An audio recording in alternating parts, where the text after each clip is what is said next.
Brasil, 4 presidentes presos em tão pouco tempo. Que imagem que isso passa para o mundo? Como é que o mercado encara isso no longo prazo? Então vamos fazer uma análise sem paixão nos olhares do estrangeiro, do gringo, o que a prisão de alguns presidentes e outras coisas representa na visão deles para investimentos no Brasil. É importante sempre falar, eu tenho o meu viés político, eu também tenho a minha opinião, é muito importante a gente ter opinião própria, mas aqui a proposta é olhar como se você fosse um gringo, um estrangeiro, olhando para essa coisa chamada Brasil. Então a gente vai considerar aqui, ok, prisão dos presidentes, beleza, é super passageiro.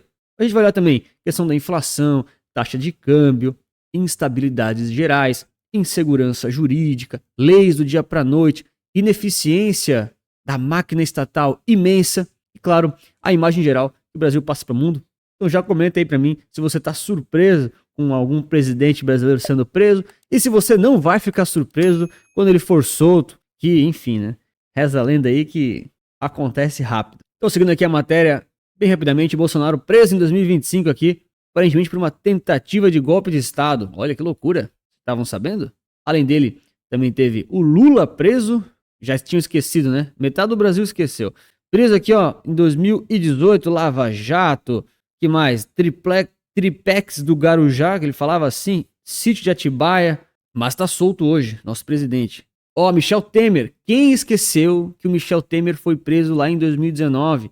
Também, ó, Operação Lava Jato. A Dilma não foi, né? A Dilma foi uma das poucas figuras aí que escapou da prisão. Mas teve impeachment, também acaba manchando muito a imagem dela, do Brasil, né? Instabilidade política em geral.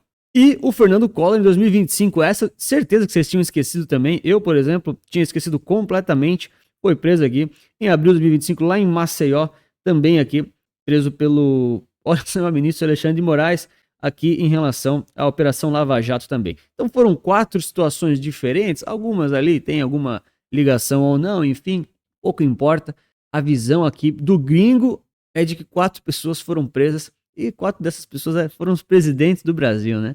Então é importante você olhar como investidor um contexto geral das coisas, não porque você vai investir como um gringo, claro que não, mas você tem que ter noção aí dos seus vieses pessoais que muitas vezes estão enraizados na sua cultura, na sua formação e assim por diante. Aqui vale o velho conceito do home bias. O que é o home bias? É o viés doméstico, é aquela tranquilidade excessiva que muitos brasileiros querem ter de buscar apenas as soluções de investimentos do Brasil, nacionais, porque você mora no Brasil, a sua casa é aqui, você está mais familiarizado com tudo isso, quando na realidade o mundo é gigantesco e tem investimentos para tudo quanto é lado. E é dessa forma que o gringo efetivamente olha. Ele olha para o mundo todo e ele pensa assim, beleza, onde é que eu vou colocar o meu dinheiro? E aí vai fazendo avaliações. Ah, tem Estados Unidos, tem a China, tem a Europa, tem os países emergentes, tem os desenvolvidos, os subdesenvolvidos. Ele vai olhando, ele vai alocando de forma que aqueles que ele mais gosta em termos de segurança jurídica principalmente,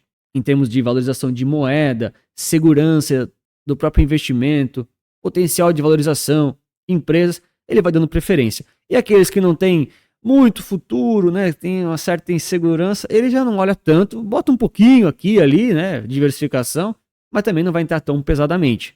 É isso que acontece na prática. Todo o resto é paixão.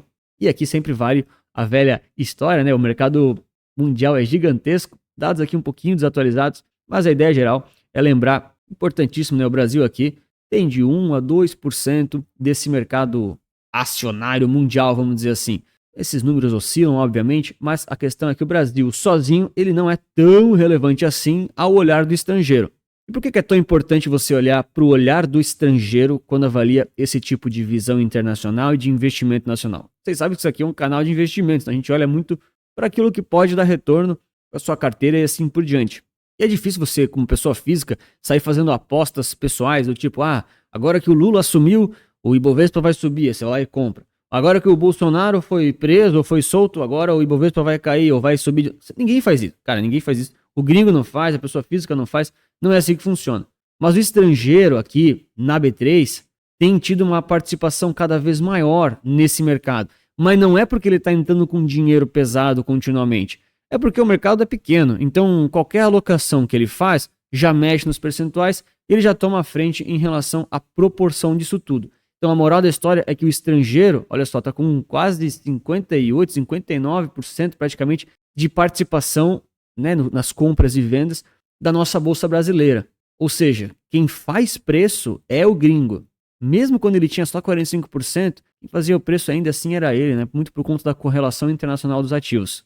E o gringo acaba olhando aqui para o Brasil, principalmente para a bolsa e para ativos de risco, até mesmo renda fixa também, mas vamos pegar esse contexto mais macro. Ele olha com um viés um pouquinho mais especulativo, porque na cabeça dele, o Brasil já não é o lugar mais seguro do mundo para se investir. Então, quando ele for fazer algum tipo de investimento ou alocação, ele já vai com um viés de risco maior, talvez de não tão longo prazo.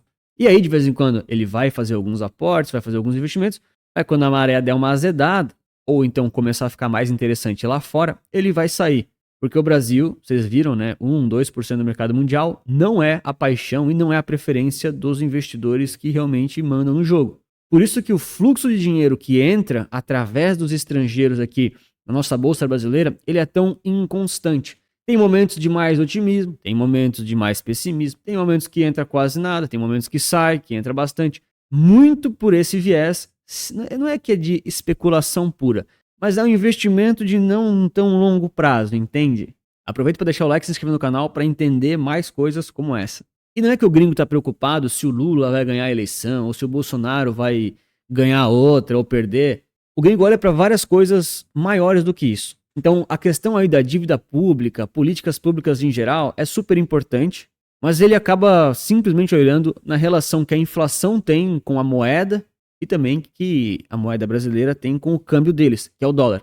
Então, historicamente falando, o Brasil sempre tem essas crises políticas. Ou o cara é preso, ou troca a moeda, né? Hoje em dia tem bastante tempo já o real, mas trocava muita moeda, instabilidade de preços, aí tem inflação pra caramba, que estão nos últimos 10 anos. Pro gringo olhar uma inflação de 10%, ou então 12% aqui nesses picos, ou então a média aqui, vai, numa média mediana, 4, 5% de uma moeda fraca como o real, é muito ruim, então tem que tomar muito cuidado quando coloca o dinheiro aqui. Fora que ele também está exposto a várias inseguranças jurídicas que a gente fala, né? Muito recentemente, a gente teve aí a mudança do IOF, né? Para um gringo que está colocando e tirando dinheiro através aí de câmbio, né? Fazendo operação real mesmo com o dinheiro, isso impacta totalmente o resultado dele. O IOF sobe, muda simplesmente o lucro dele, ele tem que reprecificar a operação, assim por diante. Uma outra coisa que todo mundo esquece, que está no radar dos gringos, é a questão do regime cambial brasileiro. Aí tem vários, né? Tem controlado, tem flutuante sujo. Hoje em dia é o flutuante sujo. Tem por bandas também, mas o gringo não quer investir num país de forma tranquila, de olhos fechados, que o câmbio é controlado e toda hora tem a mão do governo ou do Estado em relação à moeda. Porque depois ele fica preso, não consegue tirar facilmente o dinheiro, perde a paridade dentro do país com o mercado internacional, e isso para ele é um baita risco. Porque o gringo, de fora, ele está investindo para no futuro pegar o dinheiro de volta. E aí de fora, eles acabam olhando coisas muito diferentes que a gente aqui no Brasil esquece, principalmente a pessoa física convencional, ou o pessoal que só assiste noticiário. Então, por exemplo, o gringo não está nem aí se é o Haddad, o presidente do Banco Central, se é o Galípolo, se é o Campos Neto, se o Bolsonaro for indicado para ser o presidente do Banco Central. Ele não está nem aí. O que ele quer saber é o seguinte: beleza, a pessoa que está lá, será que esse cara ele vai manter as taxas de juros em um patamar que fica interessante e suficientemente seguro para eu poder investir meu dinheiro lá? Por que seguro? No sentido de quebrar, Anthony? Claro que não. No sentido do diferencial das taxas de juros terem um impacto suficientemente bons para não gerar uma explosão na inflação, uma explosão no câmbio e uma desvalorização dos ativos do Brasil. Dependendo aí do seu nível de conhecimento com finanças, talvez tudo que eu estou falando aqui é muito grego e é muito complexo. E efetivamente tem um certo nível de complexidade. Mas é justamente para mostrar como as coisas profundas e complexas são o que realmente importam para o investidor estrangeiro. Ele não fica lendo a Globo, nem os blogs em português sobre os acontecimentos políticos, porque isso mexe um pouquinho no mercado, mas ele está muito mais interessado em quanto é que é a taxa de juros brasileira, aqui nesse exemplo de hoje, né, está em 15%, e a americana, que está 4,5%. E a diferença dos dois, ou seja, o diferencial das taxas de juros, é 10,5%. Por que isso é importante? Porque esse é, de forma arredondada, né, aproximada, o valor que ele vai efetivamente estar ganhando ali em termos do investimento sem risco, que são as taxas de juros americanas, versus aqui no Brasil, que tem risco. Risco cambial, risco político, risco jurídico, risco inflacionário e assim por diante. De forma que, se esse diferencial aqui ele não é bom o suficiente, não é autossuficiente, não vale a pena colocar o dinheiro no Brasil. Simples assim. Porque você sempre tem que se fazer a pergunta que o gringo faz. Pô, beleza, lá nos Estados Unidos eu estou recebendo 4,5% ao ano em dólar. Legal. E aqui no Brasil? Cara, 15% em reais. Então, se não tiver uma diferença grande o suficiente, não vale a pena pelo risco de investir num país menos desenvolvido e menos seguro do que os Estados Unidos. E aqui eu estou usando o exemplo do Fed, né, dos Estados Unidos, por ser a maior economia, por ser o dólar, né, moeda que eles mais usam, mas eles vão fazer a mesma conta com o euro, com outros países e assim por diante. E depois de tudo isso, que eu estou resumindo ainda, eles acabam aí sim olhando para o mercado acionário, para outros ativos, e para ver o que efetivamente está barato, está interessante e tem potencial real de valorização acima das opções que eles já têm no exterior. E não adianta você me falar assim, Anthony, as ações do Brasil estão baratas, porque todo mundo olha o Ibov em reais, que é o candle aqui, né? A gente vê o Ibov em reais, mas o gringo olha as ações em dólares, né? Então é o EWZ, por exemplo, ele nunca rompeu o topo histórico desde 2008, 2009, está aqui desvalorizado em torno de 50% ainda. Então, teoricamente, tá barato, né, Anthony? Tá barato porque caiu 50% em dólares, né? Então, barato por ser barato em termos de preço, sim. Agora, quando o gringo avalia isso aqui, ele pensa o seguinte, pô, legal, realmente caiu, mas o potencial de alta disso ali e a probabilidade dele voltar para os 100%, por exemplo, eu tô dando um exemplo, é maior, é mais fácil, é mais interessante, é menos arriscado do que investir em ativos internacionais diferentes, ou então de outros países emergentes, ou nos Estados Unidos, ou na Europa, ou na China, ou no Japão. Então ele faz essas perguntas. Ele não fala assim, pô, será que Petrobras está barato? Ele olha, quem faz essa pergunta? Ele olha assim, as ações daquele país, daquele mercado estão baratas? Tá, sim, tá barato, mas tem outros que também estão baratos, talvez nem tão baratos assim, mas tem mais potencial de alta ainda, por conta da moeda, risco inflacionário, crise política, riscos cambiais, IOF, aquela questão toda. Então não é só preço por preço e não é só Bolsonaro ou Lula por pessoa por pessoa. Cara, o mercado financeiro está interessado em dinheiro. Você investe para ter um retorno. É isso. Não tem nada de errado com isso. Inclusive, se você investe no mercado financeiro e não tem essa cabeça, cara, você está no lugar errado. Desculpa, mas você tá muito distorcido da realidade. Aqui é para ganhar dinheiro, é para investir, esperar um tempo, né? Disciplina, diversificação, mas é para retornar dinheiro. Não é uma ONG. E claro, você vai querer os melhores retornos com os menores riscos possíveis. Ninguém vai ficar entrando em ações que custam 50 centavos achando que elas vão valer R$1.000 na semana que vem. Isso tem um risco imenso. E o gringo não vai fazer isso. Lembra, a gente está olhando com o olhar de gringo, o olhar do estrangeiro. E aí, além dessa questão toda em relação à bolsa, tem a questão cambial. Efetivamente, o dólar real, ele se valoriza mais do que o dólar versus as outras moedas do mundo todo. O que eu quero dizer com isso? O real brasileiro, ele tende a se desvalorizar mais em relação ao dólar do que as outras moedas do mundo, na média. Ah, Antônio, mas o que isso quer dizer? Pô, o Brasil é exportador, nós precisamos ter o câmbio fraco, é interessante para o Brasil. Vão justificar milhões de coisas. Mas a verdade é que a instabilidade e o contexto do Brasil gera esse tipo de movimentação.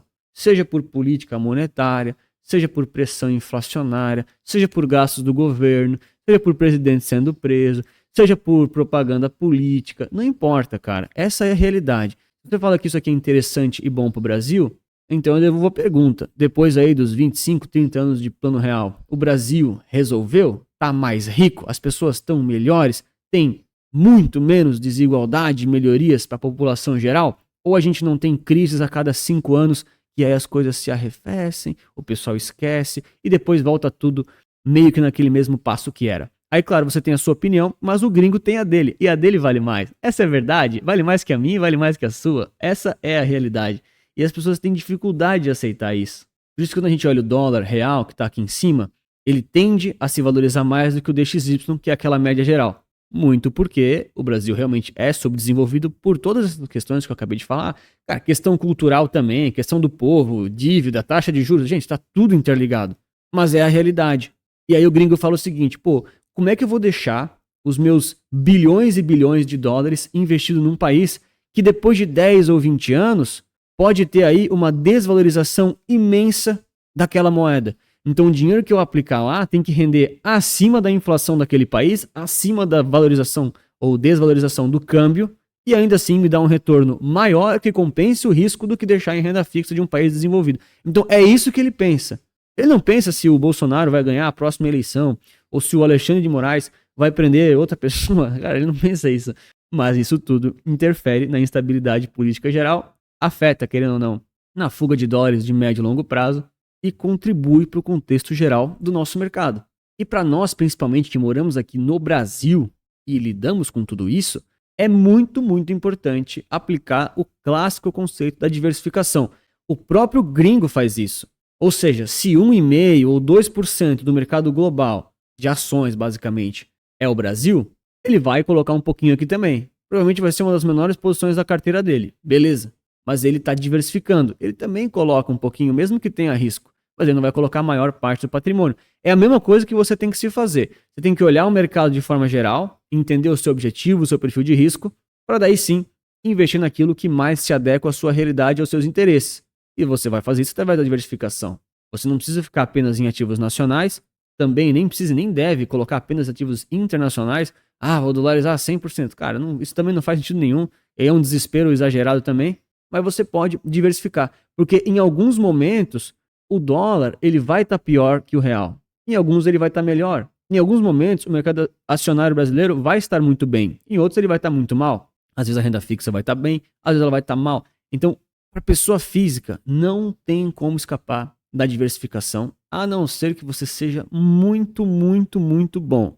Mas assim, tão bom que nem o próprio gringo faz esse tipo de concentração e aposta única. E claro, se você quiser investir através de ETFs, que é a forma mais fácil, inteligente, barata e diversificada para conseguir estar seguro aí investindo da melhor forma possível, tem aqui o Capital Site, que são 8 horas de treinamento, direto ao ponto. A gente fala de renda fixa variável, nacional e internacional, para você aprender a investir através de ETFs, não depender de assessor nenhum. Tem uma série aqui de bônus como mapas mentais, planilhas, questionários, para você efetivamente não ficar refém de uma única solução ou de uma única forma de investimento. Então, se tiver interesse, clica na descrição, no primeiro comentário fixado, que está tudo explicado lá.